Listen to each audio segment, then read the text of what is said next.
हाँ बच्चों,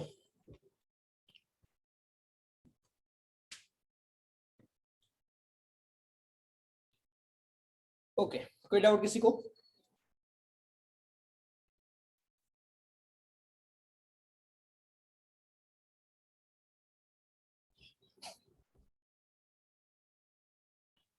सर वो पार्थ को भेजा, पार्थ आपको भेज रहा है। अच्छा,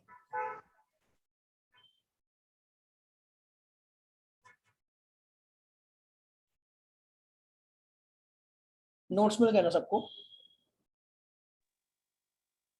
यस सर।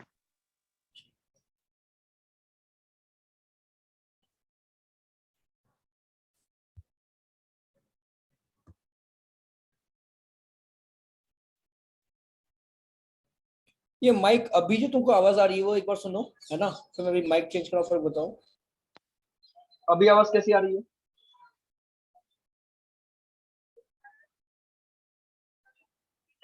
ये ज्यादा क्लियर है या पहले वाली ज्यादा क्लियर थी?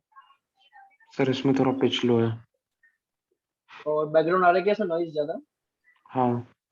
हाँ सर। ठीक है, अभी ठीक है? हाँ सर।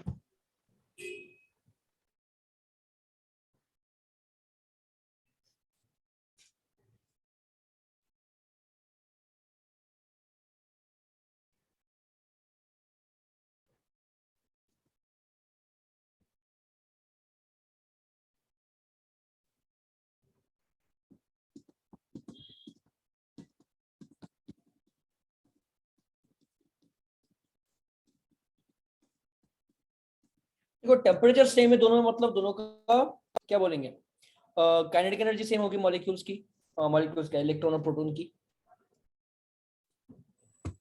हाँ सर।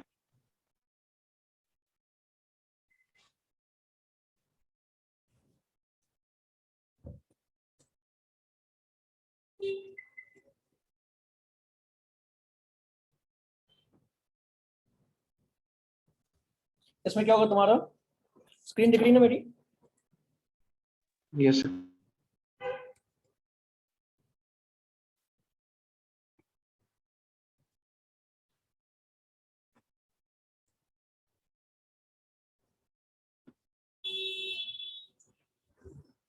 तो अब यहाँ पे दोनों की काइनेटिक एनर्जी सेम रहेगी, राइट? काइनेटिक एनर्जी सेम है। अरे रोहित, नींद से उठे क्या अभी?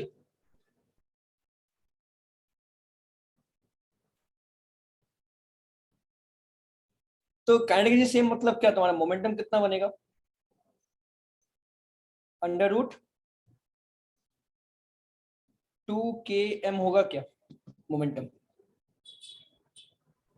Yes sir. है ना? अब हाइजेनबर्ग अनसर्टेनिटी क्या बोलता है?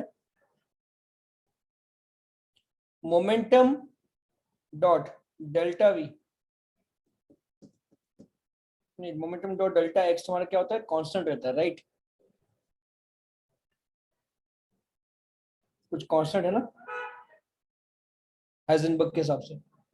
तो मोमेंटम जिसका ज्यादा उसकी पोजीशन हमें कम मिलेगी, एक्यूरेट कम एक्यूरेसी से मिलेगी, और जिसका मोमेंटम कम है उसकी पोजीशन हमें ज्यादा एक्यूरेसी से मिलेगी, राइट?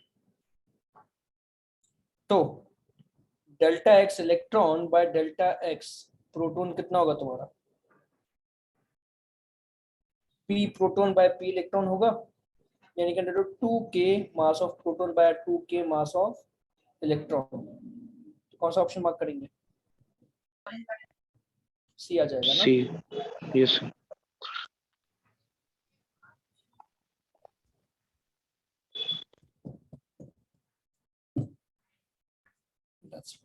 और कोई डाउट? सर एक और होगा।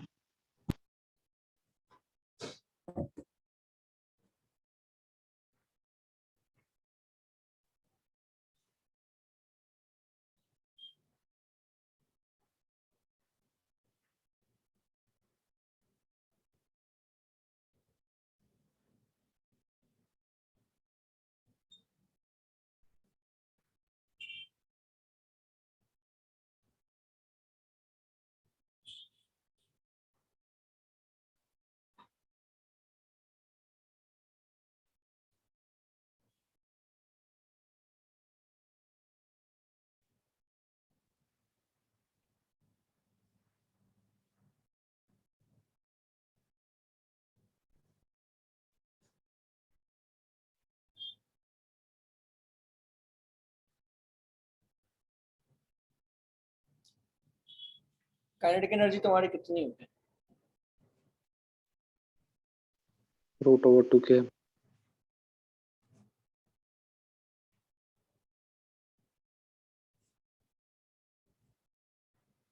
काइनेटिक एनर्जी ऑफ इलेक्ट्रॉन तुम्हारी होगी, अच्छा सेम वेवलेंथ है ना, सेम वेवलेंथ है, तो इसका होगा p²/2m। मोमेंटम ऑफ फोटोन कितना होगा तुम्हारा? h²/2me lambda e², correct. फिर एनर्जी ऑफ फोटोन कितना होगा? h/λ फोटोन, लैम्डा दोनों में सेम है तो लैम्डा सेम है। तो दो का अगर मैं रेशियो निकाल तो रेशियो कितना आएगा?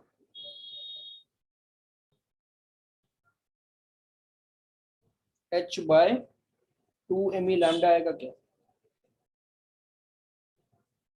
Yes sir. एक सेकंड, ये c/λ ना, यहाँ पर c आएगा नीचे, ठीक है। अब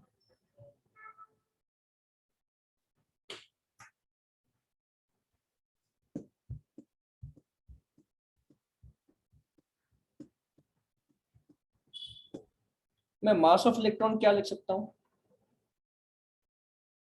h/λ भी लिख सकता हूँ क्या?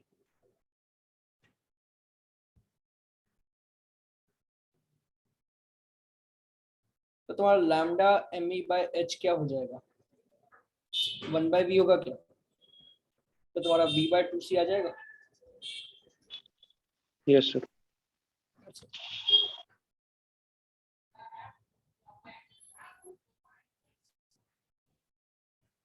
और कोई डाउट? नहीं सर। बढ़िया, आ गया। और किसी को डाउट नहीं है? नहीं sir.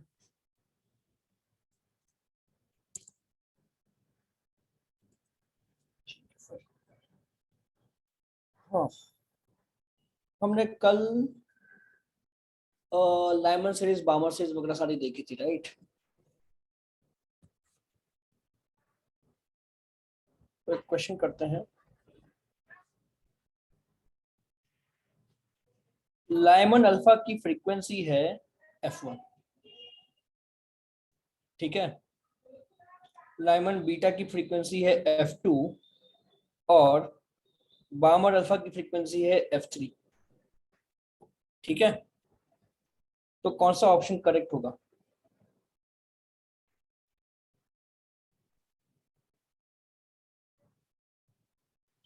f1 plus f3 equal to f2, f1 plus f2 equal to f3,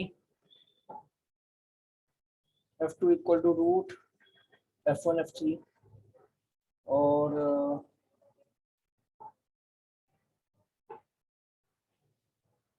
no please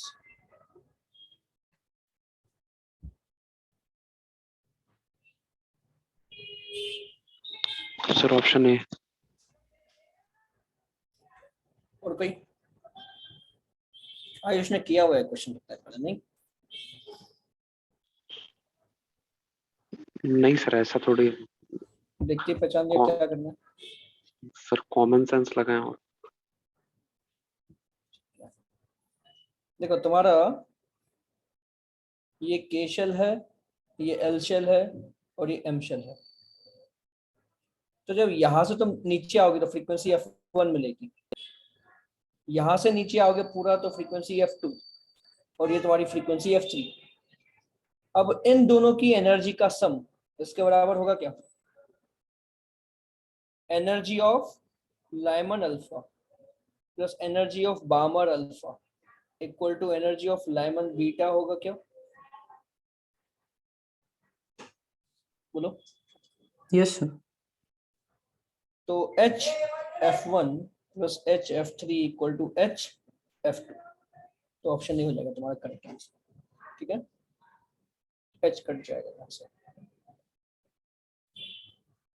similarly तुम यहाँ पे एक और रिलेशन बना सकते हो कि 1/λ1 प्लस 1/λ3 इक्वल टू 1/λ2, क्लियर?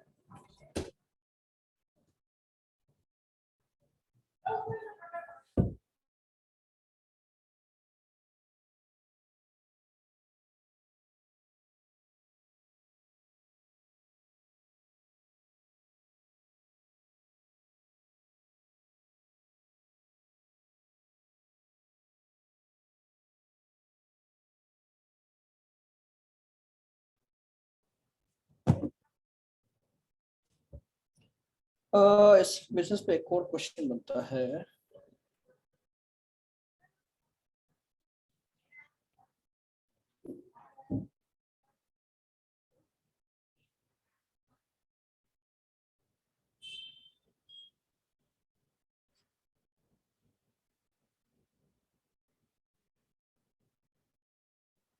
अब बताओ तुम यहाँ पे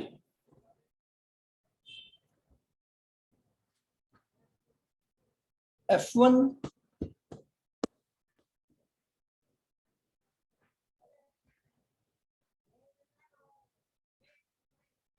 minus F2 is greater than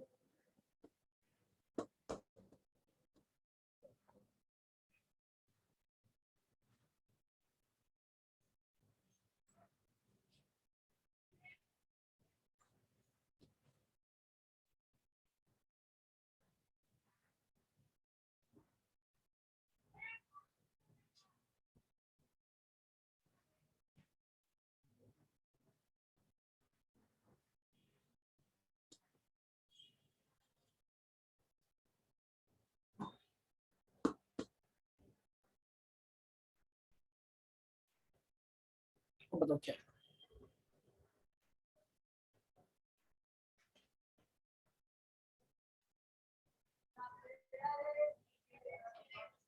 यहाँ पर थोड़ी कैलकुलेशन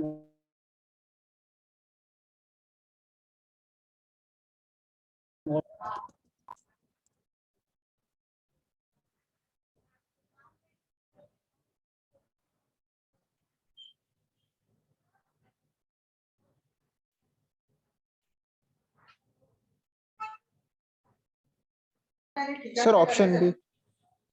बी ऑप्शन। ओके, और कोई?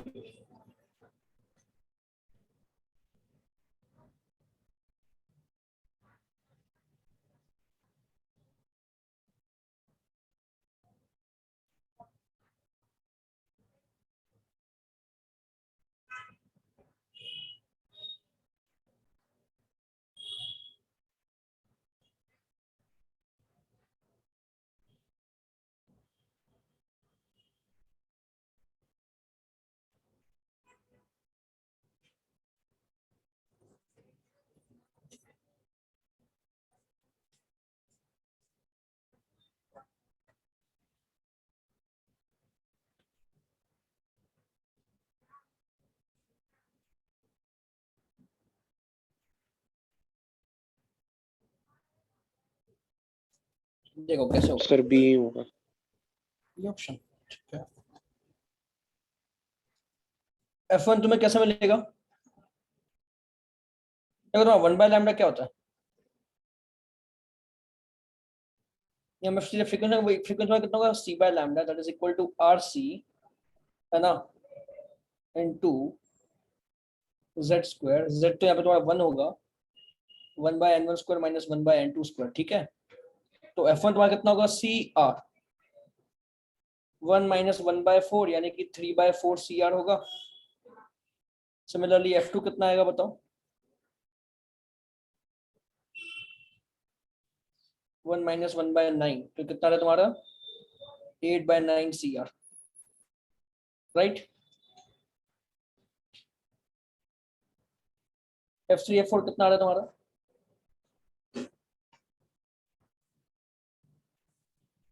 सेवन बाय फोर है। F3 होगा तुम्हारा CR। तुम थर्ड से सेकंड में जा रहे हो, तो 1 बाय 4 माइनस 1 बाय 9, 9 माइनस 4 कितना हुआ? 5 बाय 36 CR। और F4 कितना होगा?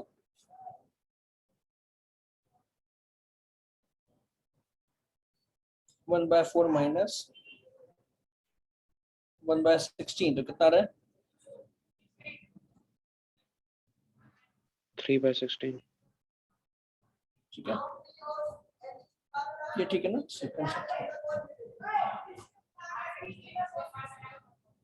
थर्ड से तो F2 माइनस F1 कितना आ रहा है तुम्हारा?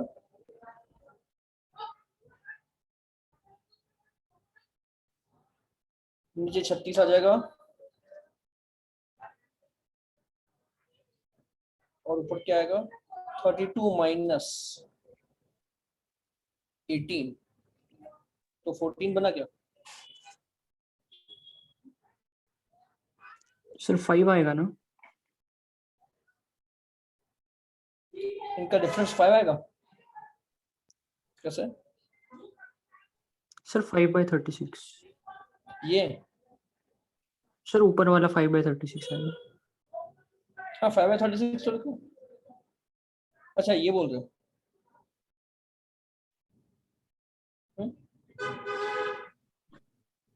सर 32 माइनस 27 होगा ना? अरे हाँ correct।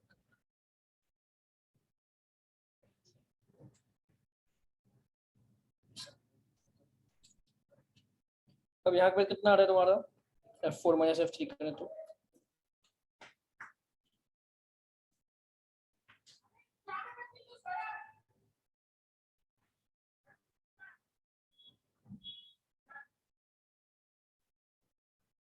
ट्वेंटी माइनस यहाँ पे 9 आ जाएगा ना? 27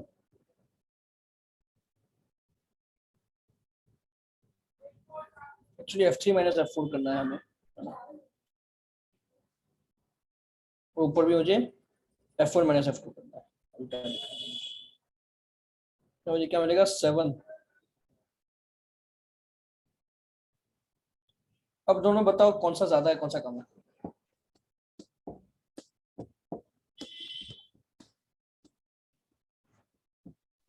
sir F1 minus sir F2 F1 ज्यादा माइनस है। F2 ज्यादा है। फिर ऑप्शन ए आएगा ना? बी कैसे बोल रहे थे? सर एक बार बी भी चेक कीजिए, बी भी आएगा शायद।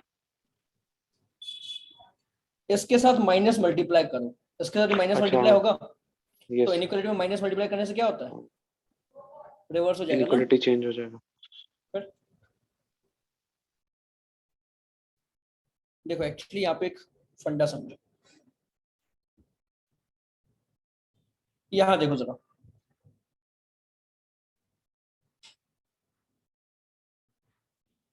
यहाँ पे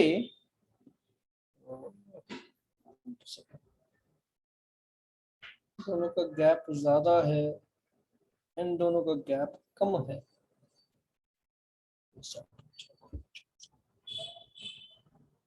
ठीक है, तो ये हो गया तुम्हारा एमिशन एंड एब्सॉर्प्शन स्पेक्ट्रा। और क्या रहता है इसमें?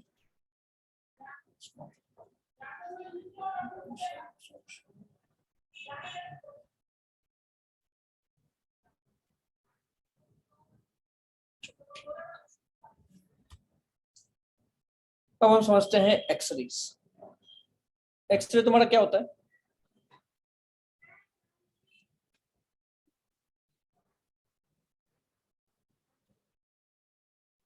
EM waves with energy more than UV rays। ठीक है, देखो तुम्हारा क्या होता है? विजिबल लाइट होगी, विबग्योर, है ना? फिर तुम्हारा आता है यूवी, फिर आता है तुम्हारा एक्सरे, फिर आता है तुम्हारा गामा रेस। फ्रीक्वेंसी तुम बढ़ाते जाओगे, ठीक है, या वेवलेंथ कम करते जाओ।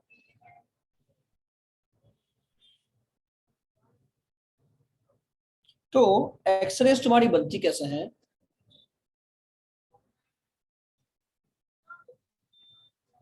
Produced when? They're produced using Coolidge tube. कैसे प्रोड्यूस होता है समझो। Coolidge ट्यूब सबसे पहले क्या होता है तुम्हारा वो देखो।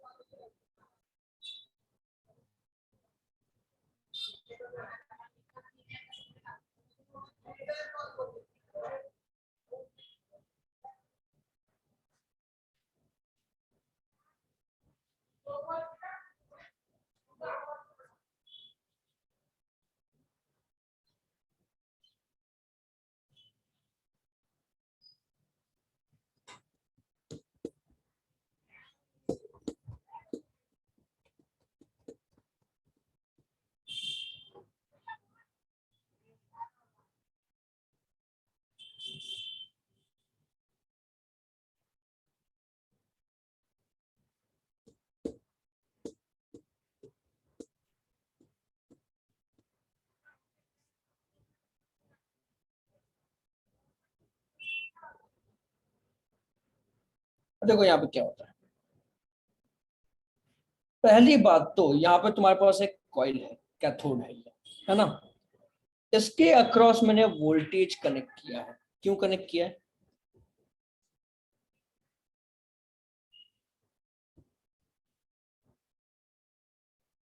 UH heats cathode. Shorter wavelength की। ये जो तुम्हारा बैटरी यहाँ पे इसको हीट करेगी। हीट करने से क्या होगा? Electrons are emitted. ये समझ में आया? जब भी तुम किसी ऑब्जेक्ट को हीट करते हो उसमें से इलेक्ट्रॉन रिलीज होते हैं, ठीक है। Yes sir. है ना, कोई भी ऑब्जेक्ट हीट करो उसमें से इलेक्ट्रॉन निकलेंगे हमेशा। जैसे तुमको सिंपल सा एक्सपेरिमेंट बताऊं, इलेक्ट्रोस्कोप पता है क्या?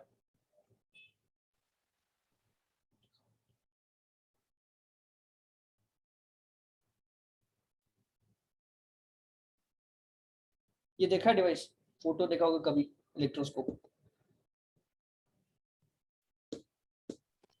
नहीं सर। ये बेसिकली क्या होता है, ये तुम्हारा जो ऊपर है ना यहाँ पे,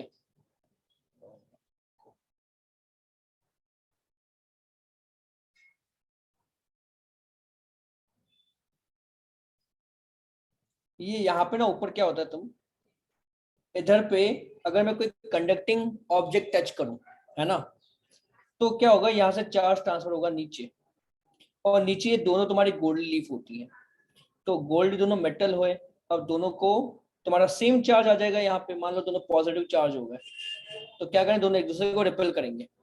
तो जितना ज्यादा चार्ज तुम प्रोवाइड करोगे उतना ज्यादा इनमें रिपल्शन होगा, तो उतना ज्यादा ये ज्यादा वाइड स्प्रेड हो जाएंगे। समझ में आया? Yes sir. तो बेसिकली डिटेक्ट करवाता है कि भाई कितना चार्ज है ऑब्जेक्ट में, वो हमें थोड़ा आइडिया लग जाता है इसको देख के। एग्जैक्टली मेजर नहीं कर पाते हैं बट रफ आइडिया लग जाता है, क्वालिटेटिव आइडिया, ठीक है। तो अब अगर मैं इसको यहाँ पे हीट करूं, या मैं यहाँ पे ना कैंडल फ्लेम लेके आऊं, तो पता है क्या होगा, धीरे धीरे यहाँ से चार्ज गायब हो जाएगा, ये दोनों पास में आते जाएंगे। समझे? ऐसा ऐसे कि जैसे तुमने यहाँ पे कैंडल फ्लेम लगाई, तो यहाँ पे जो तो मॉलिक्यूल वो आयनाइज हो जाते हैं, आयनाइज होकर यहाँ से इलेक्ट्रॉन एब्जॉर्ब कर लेते हैं, ठीक है। तो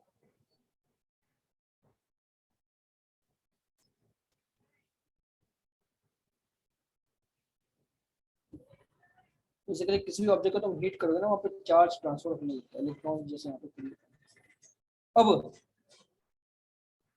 ये सेकंड बैटरी लगी हुई है, यूए एक्सेलरेट्स इलेक्ट्रॉन्स, ठीक है। कैसे? देखो, यहाँ पे तुम्हारा नेगेटिव है, तो ये तुम्हारा नेगेटिव टर्मिनल हुआ, और ये तुम्हारा पॉजिटिव टर्मिनल हुआ। तुम्हारा जो इलेक्ट्रॉन है वो यहाँ पे अट्रैक्ट होंगे क्या, पॉजिटिव प्लेट के पास? हाँ sir.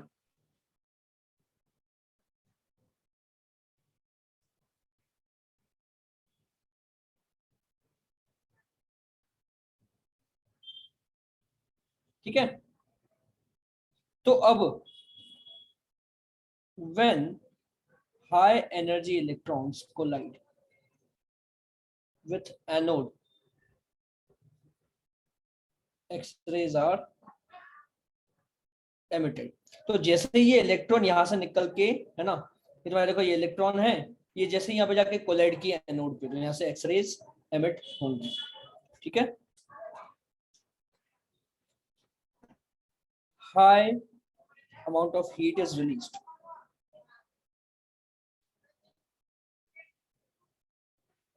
so cooling system is provided।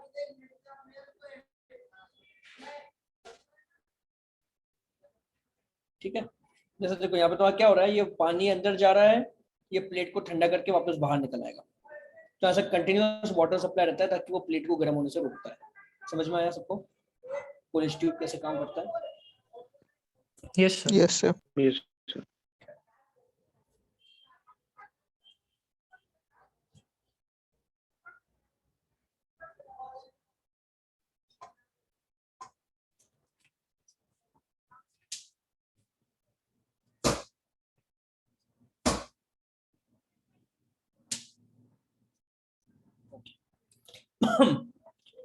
अब एक्सरे प्रोड्यूस कैसे होते हैं, उसके दो मैकेनिज्म है ना।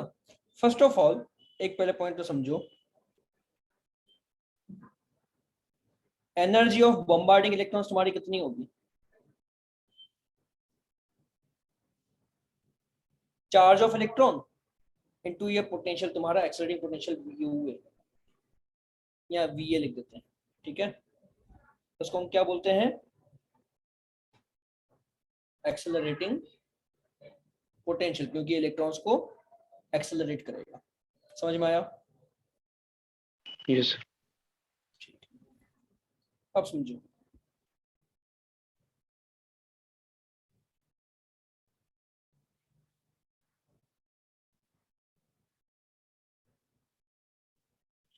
दो मैकेनिज्म से एक्सरे प्रोड्यूस होती है। पहला क्या बोलता है कि भाई electrons with energy EVA enter anode and lose energy in form of photon. Okay, so energy of photon तुम्हारी कितनी होगी, लेस देन इक्वल टू कितनी होगी, EVA, करेक्ट। Yes sir. तो तुम्हारी यहां से लैम्डा मैक्सिमम मुझे कितना मिलेगा या लैम्डा मिनिमम कितना मिलेगा तुम्हारा,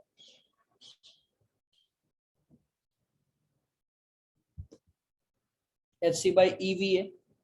अगर मैं मैक्सिमम एनर्जी ले लूं EVA के बराबर तो मुझे मिनिमम लैम्डा मिलेगा।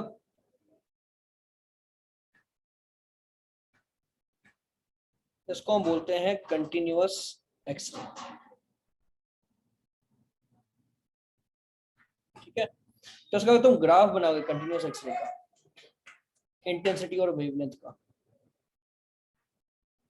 तो ग्राफ कुछ ऐसा बनेगा।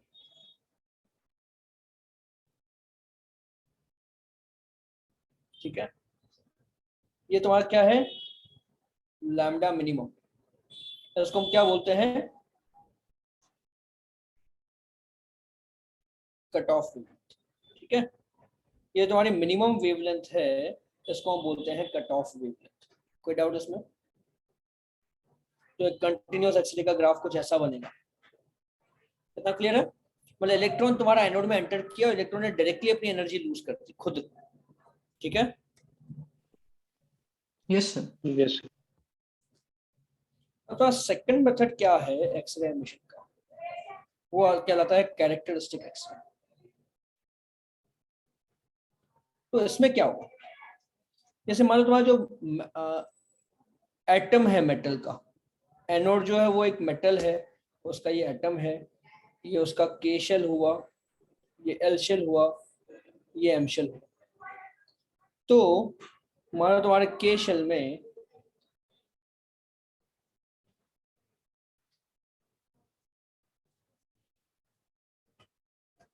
यहाँ पे एक वैकेंसी क्रिएट हुई, ठीक है। बेसिकली जो तुम्हारा बाहर से इलेक्ट्रॉन आ रहा था वो यहाँ पे आके इसको कोलाइड किया और नॉकआउट हो गया। ओके, तो हम यहाँ पे क्या लिख सकते हैं, the bombarding electron collides with one of the electrons of anode and knocks it out of orbit। मतलब ये इलेक्ट्रॉन तुम्हारा यहाँ पे आके कोलाइड किया तो यहाँ से इलेक्ट्रॉन गायब हो गया, तो यहाँ पे क्या हो गया, वैकेंसी क्रिएट होगी, ठीक है। तो वैकेंसी इज क्रिएटेड, है ना। तो अब क्या होगा, ऊपर वाला इलेक्ट्रॉन तुम्हारा नीचे जंप करेगा क्या, yes sir. when higher orbit electron jumps in to fill vacancy, तो क्या होगा, एक्सरे एमिट होगी। जैसा बोर्ड ने क्या बोला था कि जब भी इलेक्ट्रॉन तुम्हारा ऊपर से नीचे आएगा तो फोटोन एमिट होगा, तो यहाँ पे भी वही होगा कि तुम्हारा ये ऊपर वाला इलेक्ट्रॉन नीचे आया तो यहां से फोटोन एमिट होगा। कोई डाउट इसमें? No sir. X ray photon emitter. Okay, अब तुम्हारा क्योंकि ये फोटोन ये ऑर्बिट के एनर्जी डिफरेंस में डिफरेंट करेगा ना, तो lambda photon depends on energy of orbits and therefore on the target metal. अब देखो, हर एक मेटल का अपना अपना अलग एनर्जी डिफरेंस होगा, है ना। आयरन का यहाँ पे एनर्जी डिफरेंस ऑर्बिट्स का अलग होगा, गोल्ड का अलग होगा, सिल्वर का अलग होगा, या कोई भी मेटल ले लो, सबका अलग अलग होगा। तो हर एक मेटल की अपनी अलग अलग एक्सरे निकलेगी for this type of emission, ठीक है। तो जब तुम दोनों ग्राफ्स को कंबाइन करो,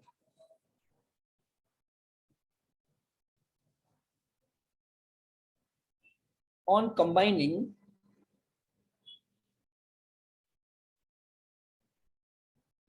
कैरेक्टरिस्टिक एंड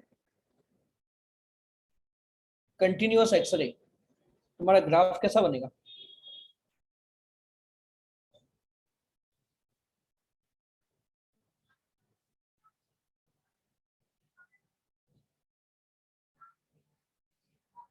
तुम्हारा ग्राफ जो बनेगा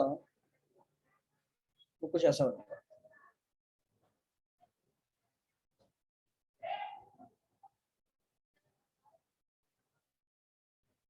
मतलब क्या कि देखो, कंटिन्यूअस एक्सरे तो ऐसी आई रही थी, तुम्हारा ये सारी वेवलेंथ निकल रही थी, लेकिन अब उसमें जो कैरेक्टरिस्टिक एक्सरे है उसकी एक्स्ट्रा वेवलेंथ निकलेगी, मतलब उसमें एक्स्ट्रा फोटोन निकलेंगे।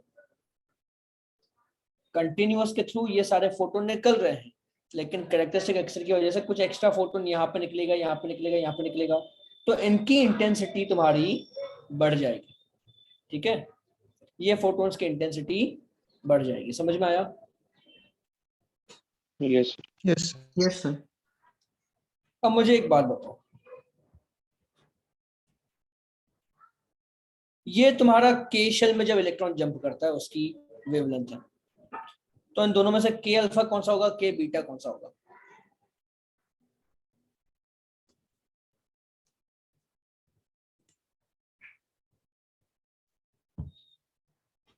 सर। सर पहला दोनों के होगा, दूसरा दोनों एल ना होगा। हाँ, ये दोनों के है, ये दोनों एल है। तो सर अल्फा का ज्यादा रहेगा इंटेंसिटी। के अल्फा मतलब क्या?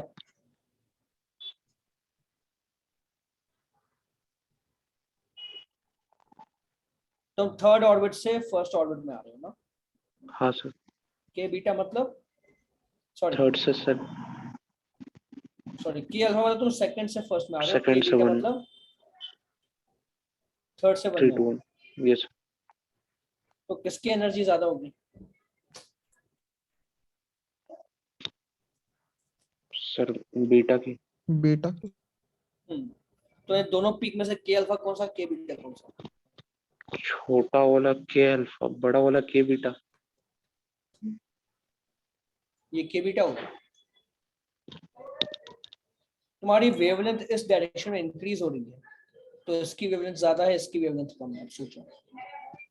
सर तो बड़ा वाला के अल्फा होगा, छोटा वाला के बीटा होगा। समझ में आया? के अल्फा की एनर्जी कम है, के बीटा की एनर्जी ज्यादा है, इसलिए उसकी वेवलेंथ कम है, ठीक है। यस ये बन गया तुम्हारा ग्राफ फॉर एक्सरे। अब एक्सरे का ग्राफ आ गया, और क्या होता है तो समझ गए mechanism.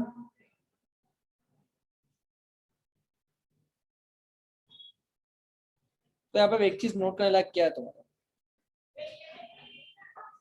Lambda minimum depends on V accelerating potential, but characteristic X ray does not. ऐसा क्यों?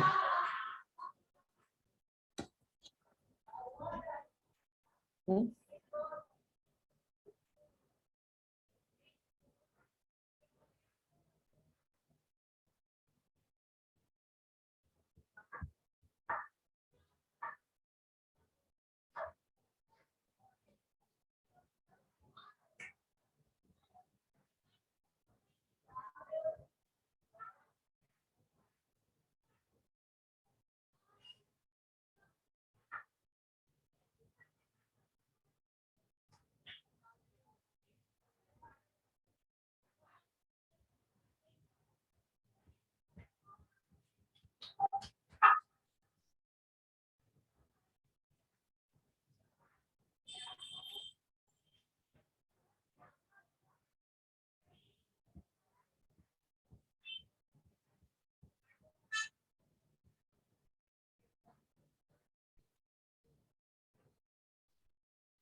ये क्यों होगा ऐसा बताओ।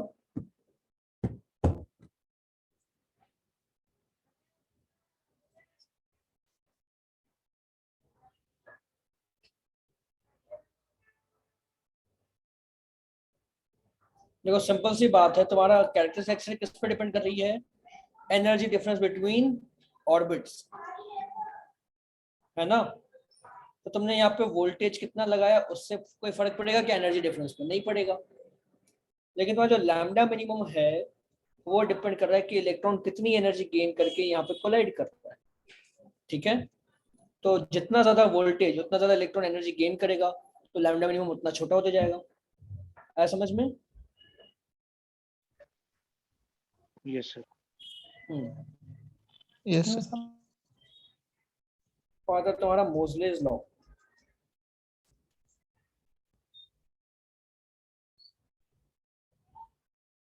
तो जो कैरेक्टरिस्टिक फ्रीक्वेंसी होती है एक्सरे,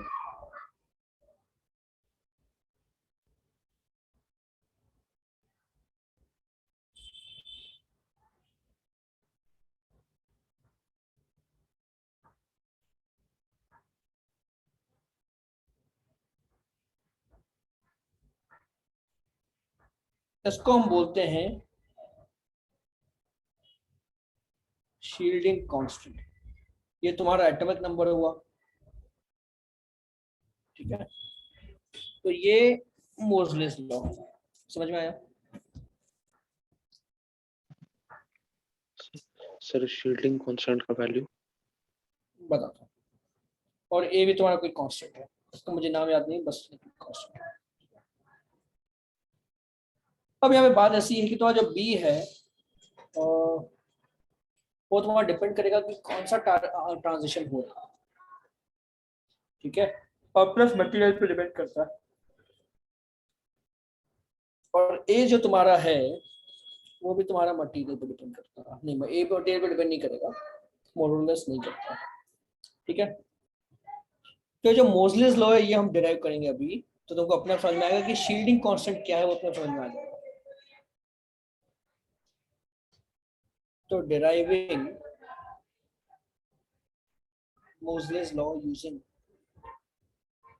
बोर मॉडल। तो बोर मॉडल क्या बोलते हैं? 1/λ इक्वल टू R Z और या 1/n1 square minus 1/n2 square into Z square होगा क्या, है ना। तो यहाँ तुमको फ्रीक्वेंसी कितनी मिलेगी? C/λ, यानी कि CR 1/n1 square minus 1/n2 square into Z square. तो रूट एफ क्या हो जाएगा तुम्हारा? Root of CR 1/n1 square minus 1/n2 square into Z होगा क्या? Yes sir. तो ये तुम्हारा बन गया AZ। तो मुझे A तो आ गया यहाँ से, मोजलेस लॉ का जो कांस्टेंट है A, वो मुझे अप्रोक्सीमेट मिल गया क्या हो सकता है, ठीक है। तो वो तुम्हारा डिपेंड करता है N1 N2 पे, एक की वैल्यू, राइट। अब B कैसे आएगा, तो देखो, but this formula is useful when there is only one electron in atom, लेकिन बट इन रियलिटी क्या होगा, बट इन रियलिटी क्या हो रहा है, तुम्हारा मोर इलेक्ट्रॉन्स है। सो इनर इलेक्ट्रॉन्स रिपेल कर रहे हैं, रिपेल करना मतलब वो लोग शील्ड कर रहे हैं आउटर इलेक्ट्रॉन्स को, ठीक है। मतलब जैसे हम यहाँ पे बात कर रहे हैं, तुम्हारा न्यूक्लियस हो गया, ये तुम्हारा के शेल हो गया, ये एल शेल हो गया। तो मान लो के शेल में से तुम्हारा एक इलेक्ट्रॉन अभी गायब है, ठीक है। तो ये जो इलेक्ट्रॉन है इसको न्यूक्लियस अट्रैक्ट कर रहा है, लेकिन ये इलेक्ट्रॉन रिपेल भी तो कर रहा है, राइट। तुम्हारा न्यूक्लियस पे चार्ज कितना है, This. Ze, okay. तो मैं यहां पर लिख सकता हूं attracted by plus Ze nucleus and repelled by 1 electron from के शेल, ठीक है। तो इसका मीनिंग क्या होगा, इफेक्टिव अट्रैक्शन तुम्हारा क्या लिख सकते हो, Z माइनस बी इंटू ई कर दूं क्या, इतना Z चार्ज अट्रैक्ट कर रहा है, इतना चार्ज अट्रैक्ट कर रहा है, लेकिन एक इलेक्ट्रॉन रिपेल भी कर रहा है, तो तुम्हारा इफेक्टिव अट्रैक्शन कम हो जाएगा।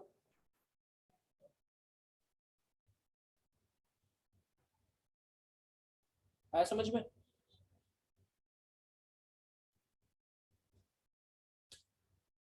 तो ड्यू टू शील्डिंग मुझे क्या हो रहा है, इफेक्टिव एटॉमिक नंबर कितना हो जाएगा तुम्हारा, Z माइनस बी हो जाएगा। यानी कि बाहर वाले इलेक्ट्रॉन को पता ही नहीं है कि न्यूक्लियस में एक्चुअली कितना चार्ज है, बाहर वाले इलेक्ट्रॉन्स को क्या लग रहा है कि भाई न्यूक्लियस में इतना चार्ज है। समझ में आया। Yes, sir. तो ऐसे तुम्हारा फॉर्मूला क्या बन जाएगा, root F equal to A Z minus B. समझ में आया ये इतना, ठीक है। अब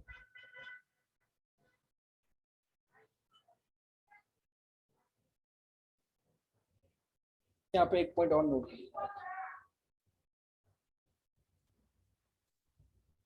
फॉर के अल्फा बी की वैल्यू हम 1 लेते हैं, क्योंकि के अल्फा के लिए क्या होगा, यहाँ पे एक इलेक्ट्रॉन रिपेल कर रहा है, इसलिए बी को हम 1 लिख देंगे। पर के बीटा के लिए तुम ऐसा मत लिखना कि भाई बी 1+7 होगा, ऐसा नहीं, या 1+8 होगा, वैसा मत, ठीक है। सिर्फ के अल्फा के लिए बी 1 लेते हैं, लेकिन बाकी सबके बी की वैल्यू से इस लॉजिक से नहीं आती है। ये समझ में आया सबको। Yes, sir. तो ये हो गया तुम्हारा एक्सरे खत्म। That's it. एक्सरे हो गया, अब बचा न्यूक्लियर फिजिक्स, है ना। न्यूक्लियर फिजिक्स और रेडियो एक्टिविटी, फिर तुम्हारा सिलेबस हो जाएगा।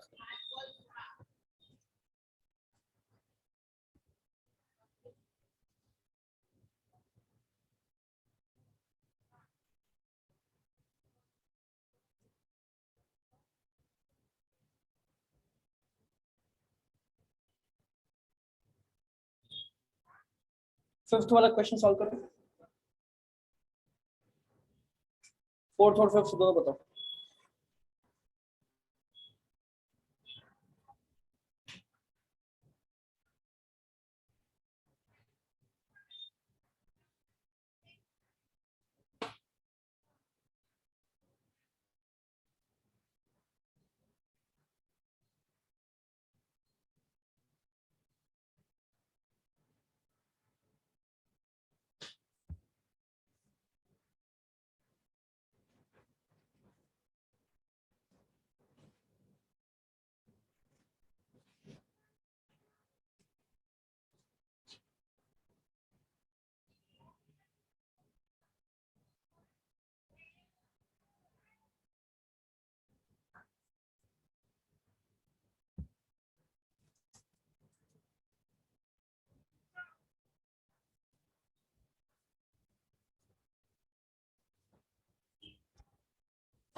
सर ये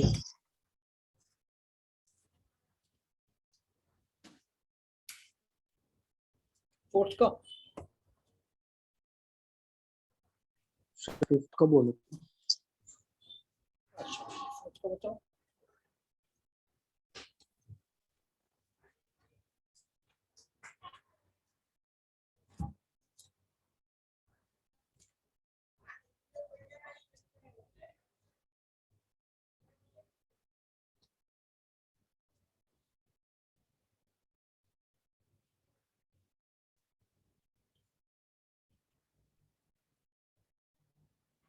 देखो इसका तो बहुत आसान है। हमारी एनर्जी सर कितनी हो जाएगी 12,400 बाय लैम्डा, याद है electron volt. Yes yes sir. Yes sir. कितना बन गया तुम्हारा 12,400 इलेक्ट्रॉन वोल्ट खत्म, लैम्डा हम 1 रख देंगे, यानी कि 12.4 12.4 kilo electron volt. Option B आ जाएगा इसका करेक्ट आंसर। ओके अब इसमें क्या करेंगे? सर फिफ्थ में सर 3.60 आ रहा है।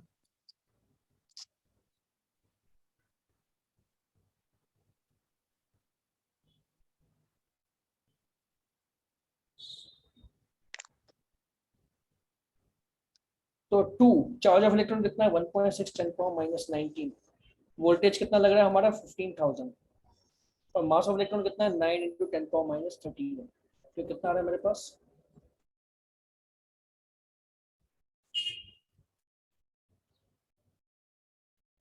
3 into 5 15 5 into 10 16 16 by 3 into 10 to the power कितना आ रहा है माइनस 19 प्लस 3 माइनस 16 31 31 माइनस 16 कितना होगा सर 15। 15। तो तुम आ जाएगा 10 पावर 7 2 अंडर रूट 10 by 3 आ जाएगा, राइट।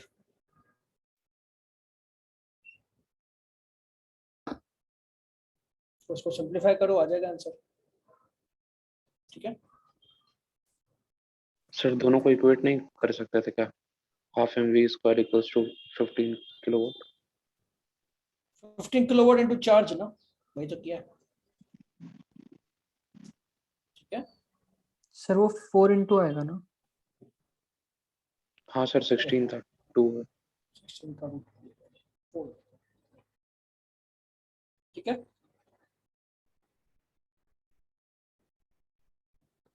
तो ये रूट 10 बाय 3 सिंप्लीफाई करके लिख सकते हो, क्या आएगा रूट 10 तुम्हारा कितना होगा 3.1 होगा अप्रोक्स, नहीं अप्रोक्सीमेटली 3 मान लो। तो रूट 3 कितना होगा 1.7, तो 1.8 मान लो। तो 4 इंटू 1.8 कितना हो रहा है 7.2 आ रहा है। ऑप्शन ए आ जाएगा आंसर, ठीक है।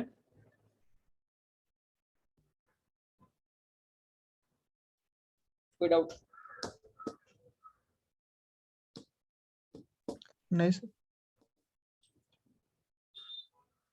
चलो फिर आज का यहीं पे एंड करते हैं, है ना। अभी तुम्हारा बस न्यूक्लियर फिजिक्स बचा है और रेडियो एक्टिविटी, फिर खत्म सिलेबस पूरा, ठीक है।